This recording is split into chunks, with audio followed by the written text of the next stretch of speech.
Assalamualaikum warahmatullahi wabarakatuh. Selamat malam, Sobat Horor Klasik dimanapun Anda berada. Semoga pada malam hari ini Sobat Horor Klasik dalam keadaan sehat walafiat dan selalu dalam lindungan Tuhan Yang Maha Esa. Cerita yang akan saya sampaikan pada malam hari ini merupakan cerita tentang rumah teman saya yang bernama Raden, yang beberapa ceritanya sudah pernah saya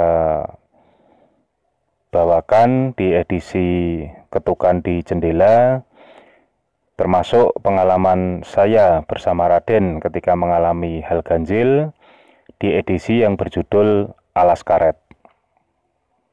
Namun, seperti biasanya, sebelum saya masuk ke cerita, pertama-tama izinkan saya mengucapkan terima kasih kepada Sobat Horor Klasik yang telah berkunjung dan telah mendengarkan cerita-cerita yang ada di channel Horor Klasik. Tidak lupa saya ucapkan terima kasih sebanyak-banyaknya dan apresiasi setinggi-tingginya kepada subscriber yang telah bersedia untuk mengikuti dan mendapatkan cerita-cerita terbaru dari channel Horor Klasik. Pada tahun 85, ayah Raden ini membeli rumah ya yang sekarang ditempati oleh Raden dan keluarganya dari seseorang yang terlebih dahulu memiliki rumah tersebut. Jadi mungkin bagi Sobat Horor Klasik ya yang belum mengenal siapa itu Raden, bisa mendengarkan dua edisi yang tadi saya sebutkan. Dan di malam hari ini cerita ini akan berputar sekitar rumah yang sampai sekarang masih ditempati oleh Raden dan ibunya. Jadi pada tahun 85 itu ayah Raden membeli rumah ini, rumah yang saya ceritakan ini. Dan pada saat membeli rumah ini ya, meskipun perumahan ini bisa dikatakan termasuk perumahan yang terhitung masih baru ya, baru berusia kurang lebih 3 tahun ya, karena perumahan ini pertama kali dibuka di tahun 82. Namun ayah Raden ini membeli dalam kondisi bekas ya, tidak kondisi baru. Jadi sebelumnya sudah ada orang yang menempati rumah tersebut. Nah, ketika ayah Raden ini memutuskan untuk membeli, memang beliau ini pertimbangannya karena rumahnya memang berada di tempat yang paling ujung ya, atau pojok. Dan kebetulan di sisi kiri rumah tersebut memang masih ada sisa tanah. Dan persis di belakang rumah utama Raden ini ada satu rumah yang juga kosong. Dan di sebelah kanan rumah belakangnya itu, atau sama-sama di belakang lahan sisa ya, yang berada di sebelah kiri utama rumah Raden ini, juga terdapat lahan sisa yang sama. Dan kebetulan memang kurang lebih di tahun 87 ya, pada akhirnya lahan di samping kiri termasuk rumah di belakang dan lahan sisa di sampingnya itu bisa terbeli semua oleh ayah Raden. Dan sebagai gambaran ya, keluarga Raden ini memang termasuk keluarga yang bisa dikatakan tidak terlalu menyukai rumah dengan banyak perabot. Dan penataan rumah utama sendiri itu memang mereka tetap mempertahankan ruang kamar yang besar, ruang tamu besar, ruang keluarga besar, dan bahkan ruang makan pun ketika itu ya, di masa itu bisa saya katakan berukuran di atas rata-rata. Karena memang ayah Raden ini akhirnya melakukan renovasi, namun beliau ini mempertahankan konsep ruangan-ruangan yang bisa dikatakan jumbo. Jadi bisa sobat horor klasik bayangkan ya, di rumah Raden ini memang bisa dikatakan ruangannya cukup luas, apalagi dengan ditunjang perabotan yang bisa dikatakan minim sekali. Jadi memang rumah itu betul-betul terasa sangat lapang. Istilahnya kalau ada anak kecil ya mungkin berkunjung di rumah itu, dia akan berlari-lari di dalam rumah, mengelilingi rumah pun tidak akan menjadi masalah. Karena memang bisa dikatakan tidak ada barang-barang yang katakanlah mudah pecah, mudah tersenggol dan sebagainya. Karena ya itu tadi, betul-betul minim perabotan, dan perabotan yang ada pun memang semuanya berfungsi. Jadi tidak ada pernak-pernik perhiasan dan semacamnya ya, apa itu istilahnya, pajangan-pajangan seperti itu pun juga tidak ada. Nah, setelah ayah Raden ini membeli atau tepatnya memiliki 4 lahan ya, yang berupa 2 rumah dan 2 tanah ini, ayah Raden ini membuat semacam sekat. Jadi tepat di belakang rumah utama pada waktu itu, ayah Raden ini menemukan 2 buah patok semen ya, patok semen yang berwujud kotak seperti itu. Kalau sobat horor klasik bisa membayangkan patok-patok yang biasa berada di pinggir jalan itu, yang umumnya dicat kuning dan putih ya, sebagai penanda jarak biasanya. Nah, bentuknya kurang lebih seperti itu, dengan ketinggian sekitar 30 atau 40 cm. Nah, ketika itu memang ayah Raden sudah berencana ya untuk membuat tembok di sisi itu sebagai pembatas antara bisa disebut rumah depan dan rumah belakang. Karena rencananya di rumah yang belakang ini akan dikontrakkan, sementara di lahan tanah yang berada di belakang ini direncanakan akan dibangun rumah kos-kosan ya. Namun ayah Raden ini merasa perlu untuk membuat satu akses yang bisa beliau gunakan untuk mengontrol properti beliau yang ada di belakang. Nah, karena sudah ada bangunan patok itu, dan kebetulan ukurannya ini memang pas ya untuk diletakkan pintu di antara 2 patok semen tersebut. Ukurannya kebetulan memang betul-betul pas sekali. Nah, singkat cerita, akhirnya ayah Raden ini membangun tembok ya sebagai pagar yang menutupi rumah utama yang di bagian depan, beserta pekarangan tanah yang ada di sebelah kirinya. Sementara tepat di antara patok semen itu, beliau memasang sebuah pintu. Nah, singkat cerita, akhirnya ramailah rumah kontrak dan kos-kosan yang dibangun oleh ayah Raden. Dan karena memang keluarga Raden ini dengan penghuni kos maupun penghuni kontrakan ini bisa dikatakan cukup akrab ya, Ibu Raden sendiri juga sering memantau keberadaan anak-anak kosnya, termasuk juga sering mengunjungi dan mengobrol dengan yang mengontrak rumah, sehingga otomatis ya untuk akses ke belakang mereka memang mau tidak mau melewati pintu yang dibangun oleh ayah Raden ini. Demikian juga sebaliknya ya, anak-anak kos dan orang yang mengontrak rumah ini juga sering bermain ke rumah Raden, mengunjungi ibu atau ayahnya Raden, dan tentunya juga melewati pintu tersebut. Nah, lama-lama keluarga Raden ini merasa ya bahwa di dalam rumah mereka ini mereka merasakan ada kehadiran seseorang. Namun awalnya mereka ini tidak pernah tahu ya seseorang itu siapa.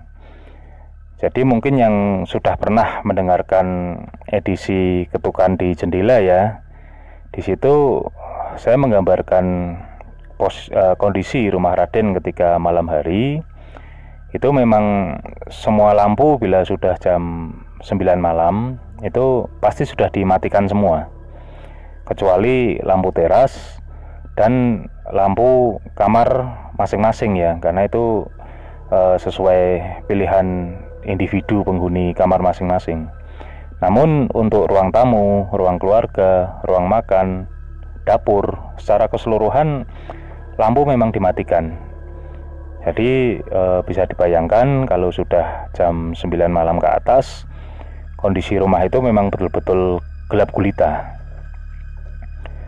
Nah, lama-lama keluarga Raden ini sering melihat ya, misalnya Raden sendiri ya, ketika dia misalnya sudah melewati jam 9 malam ingin ke dapur sekedar mengambil camilan atau ingin ke toilet, itu dia melihat dari arah pintu belakang ya, itu dia melihat sosok gadis kecil yang berlari menuju ke arah meja makan, ruang meja makan, dan kemudian menghilang di daerah gudang. Jadi di sisi depan ya, sisi depan meja makan ini memang ayah Raden membangun semacam gudang untuk menyimpan perkakas dan semacam tempat untuk menaruh sepeda motor juga di situ. Nah, awalnya Raden ini seperti apa ya, terkejut dan sedikit terheran juga, karena awalnya dia mengira bahwa itu merupakan salah satu anak yang mengontrak atau tamu dari orang yang mengontrak atau kos di belakang rumahnya. Namun semakin lama penampakan dari gadis kecil itu semakin sering, dan rupanya keluarga Raden yang lain ya, ayahnya, ibunya, juga adiknya ini juga sering melihat, bahkan termasuk penghuni kos yang ada di belakang. Nah, tentunya hal itu menimbulkan tanda tanya. Namun ketika itu lama-lama ya mereka tidak mengambil pusing. Mungkin ya mereka sudah merasa bahwa katakanlah itu semacam makhluk gaib atau jin yang memang ikut tinggal di rumah mereka. Nah, hingga waktu berjalan, lama-lama memang gadis ini memang tidak malu-malu lagi ya menampakkan wujudnya. Hanya saja memang seringkali dia ini muncul ketika kondisi rumah sudah mati semua ya, atau kondisi dalam rumah ini sudah gelap gulita. Dalam rumah Raden ya, maksud saya ya. Sementara kalau di rumah kos itu memang ya bisa dikatakan dibentuk semacam lorong ya, dan menurut pengakuan dari orang-orang yang pernah kos di situ, memang di sepanjang lorong itulah mereka sering melihat gadis kecil yang bermain-main. Dan semuanya memang menyepakati bahwa gadis kecil itu seiring berjalannya waktu ternyata dia juga semakin besar, atau istilahnya seperti manusia ya, dia itu ternyata memang bertumbuh. Jadi dari yang tadinya gadis kecil hingga akhirnya ketika di tahun 90-an ya, di tahun 90-an ketika Raden ini sudah menginjak usia remaja dan saya mulai sering menginap di rumahnya ini, saya juga beberapa kali sempat melihat perwujudan dari gadis tersebut meskipun samar. Jadi seringnya itu begini, ketika di malam hari ya, Raden ini kan memang kebetulan memiliki hobi membuat desain ya, atau menggambar semacam itu. Nah, kadang-kadang dia kalau sudah tenggelam dalam kegiatannya itu, saya itu dicuekin atau dibiarkan. Nah, sehingga ya kadang-kadang saya hanya di dalam kamarnya bersama dia sambil bermain gitar. Namun kalau sudah bosan, saya biasanya keluar dari kamar menuju ke ruang keluarga dan menonton TV. Ya meskipun saya diizinkan ya untuk menyalakan TV, ya istilahnya sudah bebas sajalah seperti di rumah sendiri. Namun tetap saja saya sungkan untuk menyalakan lampu ya. Jadi ya meskipun dalam keadaan yang gelap gulita, dalam kondisi misalnya tengah malam saya menonton TV begitu, ya sinar yang menerangi ruang keluarga itu ya hanya dari layar televisi, yang pada masa itu ya tentunya yang ada baru TV tabung ya, yang ukurannya juga baru 20 inch atau 21 inch ya pada masa itu ya. Belum tren TV LCD atau LED yang berukuran jumbo-jumbo seperti sekarang. Nah, posisi duduk saya atau tidur ya, karena memang di depan TV itu tidak diberikan sofa atau kursi, namun hanya digelar satu karpet yang berukuran cukup besar. Dan saya memang terbiasa duduk bersila sambil menonton TV atau tiduran dengan menggunakan bantal yang saya comot dari kursi ruang tamu, biasanya seperti itu. Nah, posisi duduk atau tidur saya ini, bila saya menghadap ke kiri, saya akan bertemu sebuah semacam akses pintu, namun tidak dipasang pintu. Itu saya bisa melihat dengan jelas posisi ruang makan, dan posisi ruang makan itu memang menembus ke dapur, dan kemudian lurus saja itu menuju ke pintu belakang yang tadi saya ceritakan. Nah, seringkali ketika saya sedang sendirian menonton TV, tiba-tiba sekelebat ini ada bayangan putih yang melintas dengan cukup cepat dari arah pintu belakang, melewati area ruang makan, dan selalu mengarah ke arah gudang, yang bila ditarik garis lurus dari posisi saya duduk atau tiduran ini, tepat di belakang saya kurang lebih sekitar 6 meter. Dan penampakan itu memang cukup jelas ya, artinya meskipun saya tidak bisa melihat wajahnya, namun saya bisa meyakinkan diri saya sendiri bahwa itu betul-betul sosok seorang perempuan yang bisa dikatakan masih belia ya di masa itu ya, masih belia.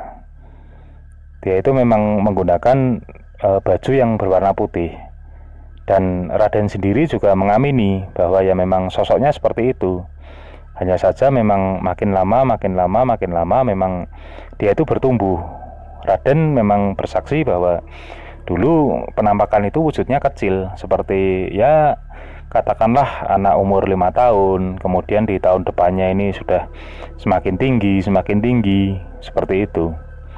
Hingga akhirnya memang tidak pernah ada jawaban ya, dan mungkin karena sudah terbiasa keluarga Raden dan termasuk penghuni kontrakan ataupun kos yang akhirnya juga sudah berganti-ganti orang ini juga tidak terlalu menghiraukan hal tersebut.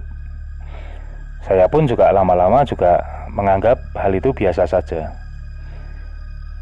Dan pada akhirnya misteri itu baru terjawab ketika pada tahun kurang lebih awal 99 ya, tahun 99 ya, saya sudah lupa persisnya.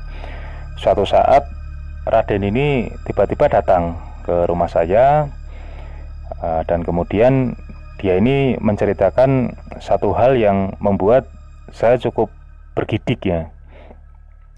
Jadi pada satu sore hari ada satu rombongan keluarga ya, yang terdiri dari bapak, ibu, dan satu orang anak laki-laki yang usianya sudah di atas saya dan Raden. Mereka ini bertamu ke rumah orang tua Raden. Baik ibu Raden maupun Raden dan adiknya sama sekali tidak mengenal tamu tersebut. Kebetulan ayah Raden ketika itu tidak berada di rumah karena memang ayah Raden ini bekerja di kapal ya. Jadi memang bisa dikatakan beliau ini sangat jarang pulang ya. Dalam setahun ya mungkin paling banyak hanya 3 kali ya beliau ini ada di rumah ya.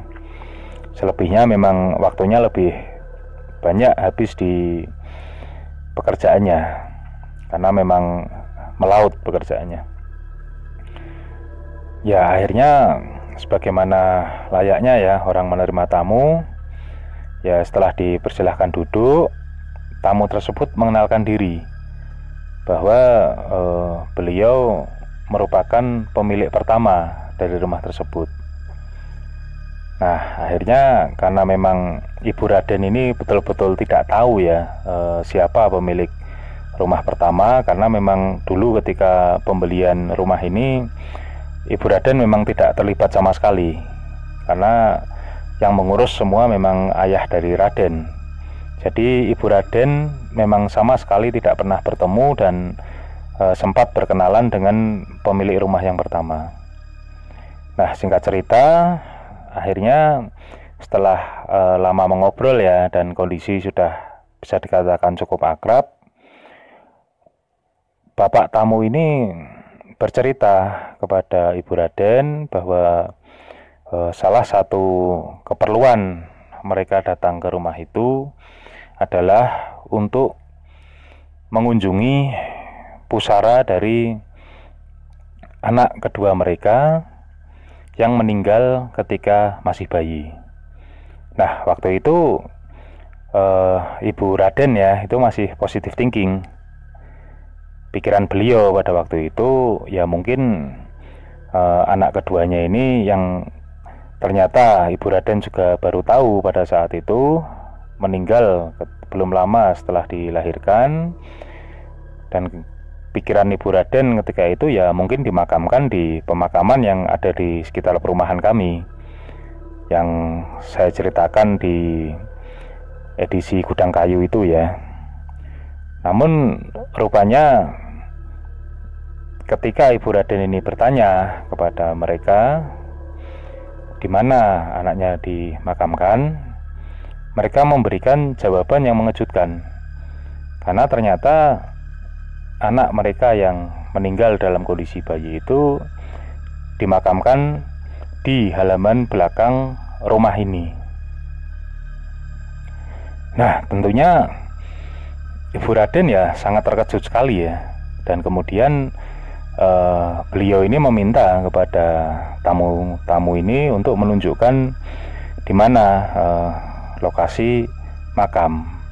Nah ketika itu mereka menuju ke belakang karena memang menurut si bapak ini anaknya dulu dimakamkan di halaman belakang, dan ketika sampai di belakang si bapak tamu ini sedikit bingung karena memang kondisi rumahnya sudah berubah ya, yang dulu belum ada pagar sekarang sudah diberi pagar.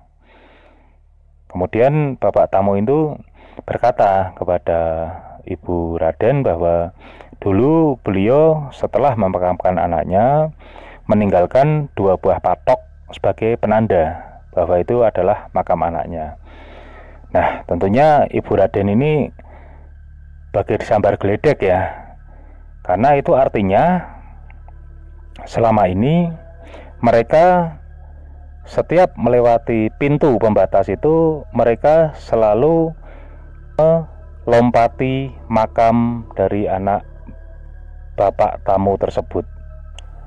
Ibu Raden yang masih bisa dikatakan shock itu ya, kemudian bertanya dengan sedikit menyelidik kepada tamu-tamunya, apakah dulu suaminya atau bapak si Raden ini ketika membeli rumah diberitahu oleh mereka bahwa ternyata di halaman belakang ada makam.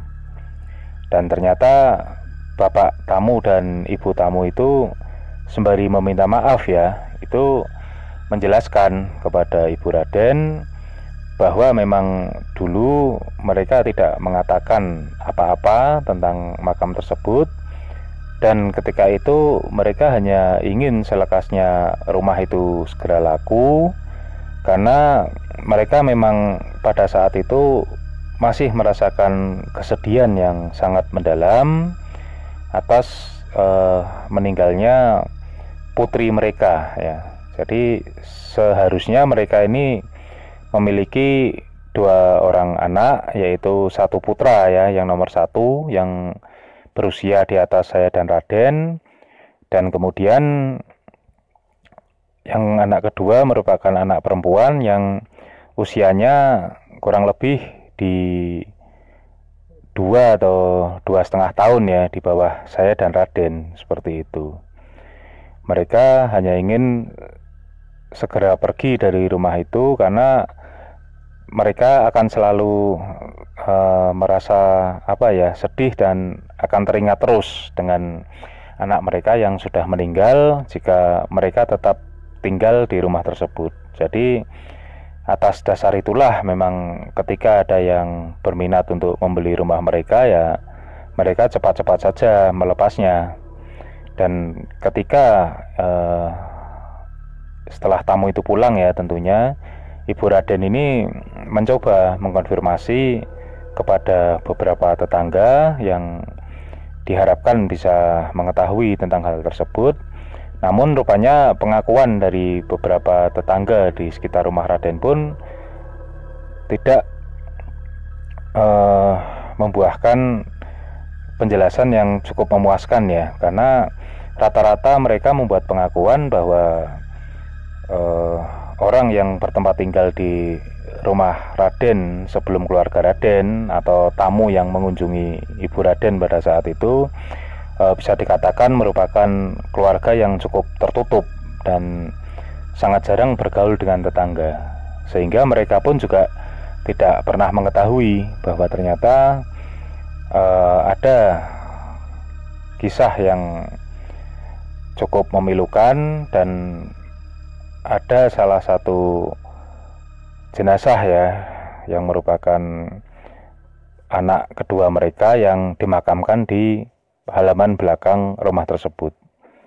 Nah, ketika itu Ibu Raden menjadi sangat tidak nyaman ya setelah mengetahui fakta tersebut, dan kemudian beliau ini berinisiatif untuk memindahkan pintu pembatas tersebut. Nah, segera saja Ibu Raden memanggil tukang untuk memindahkan pintu itu, dan alhamdulillah ya, ketika pembangunan pintu baru sudah selesai, Ibu Raden juga berinisiatif untuk mengundang para tetangga untuk mengadakan semacam pengajian lah di rumah yang memang ditujukan untuk mendoakan dari arwah si gadis tersebut. Dan alhamdulillah memang sejak dilakukan pemindahan pintu dan pengajian, penampakan dari gadis itu memang sudah tidak pernah lagi terlihat ya. Dan mungkin kalau kondisi sekarang ya, mungkin ya bila mana masih menampakkan diri, itu mungkin ya usianya ya bisa dikatakan sudah tua ya, sudah kepala 4 ya, bisa dikatakan seperti itu.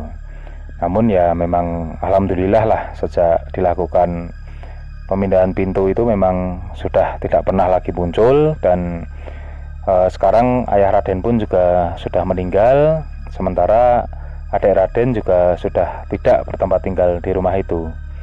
Sementara memang Raden yang sampai saat ini memang belum menikah, masih tinggal di rumah tersebut dengan ibunya, menemani ibunya di rumah tersebut. Nah, itu tadi sobat horor klasik, cerita tentang rumah salah satu teman saya yang bernama Raden. Semoga kita bisa mengambil pelajaran ya dari kejadian yang saya ceritakan pada malam hari ini. Terima kasih kepada sobat horor klasik yang telah bersedia mendengarkan cerita ini.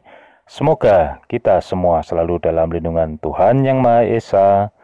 Wassalamualaikum warahmatullahi wabarakatuh.